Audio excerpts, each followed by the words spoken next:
One of the things I see commonly on clients' machines is that they have duplicate or sometimes even triplicate entries in their contacts list or address book. There are multiple reasons for this. Sometimes when you enter a new contact on one device, such as an iPhone, and you enter it again separately on your Mac or your iPad, you may not complete the fields with the same information. So if I look at my IRMA duplicate at the bottom there, there's only a phone number in that particular contact record or on that card. If I click the second entry just above, you can see she actually has only an email address in this one, not a phone number. So that would be a case where different information has been entered and Contacts treats it as two separate items because they appear to be different. That's one reason. Another reason is a little bit more subtle and is a bit harder to spot. If you look at the entries for my friend Aaron up at the top here, you can see that the top one has the surname in bold. The second one has both in bold. So why is that?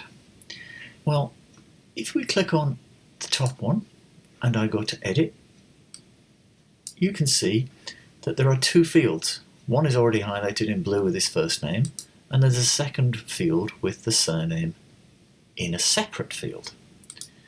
If I come back to the second entry where everything's in bold and I edit this one, you can see what's happened is the whole name has been typed into the first name field. So now it's only showing you literally a first name, but it thinks that whole name is a first name. This is the hardest to spot and is a bit tedious if this has happened. The solution is to actually click on the surname, copy it to memory, Command C on the keyboard, delete it, click in the last name field and paste it in there. So now we actually have the name right. And when you look, now you can see that the names are in bold. So why are they in bold at all? If you look under the Preferences menu, Preferences option under the Contacts menu, you can see that there are options to sort by, first or last name. So this happened to be set to sort by the last name. And as you can see, the last names are highlighted in bold because that's the sort feature. So it's a visual feedback of how the sorting is achieved.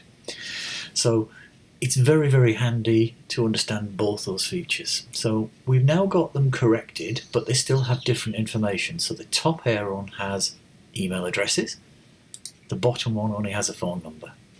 I want to merge these so that it now creates one card, but with one single set of information gathered from both cards and put them in the appropriate fields. At the top of the screen, you go to the Cards menu and look for duplicates. It says there are two duplicate cards. If we say Merge, what you can see it's done is it's taken Aaron's, put the phone number and his email addresses into one card. If we go to IRMA's, it's put the email address and the phone number onto one card. This can save an awful lot of frustration. The other reason it sometimes happens is if you have to log out of iCloud on a device, a phone, an iPad or a computer. Sometimes, depending on the options you choose and the settings, or sometimes it just does seem to go wrong. When you reactivate it, it treats them as all brand new cards it's never seen before. Usually the card menu, check for duplicates, will actually sort it out. And you don't have to do it laboriously and manually, as I've had some clients do and tell me that they've done because they didn't realise that this was an option. So I hope this helps and saves you from that kind of hassle.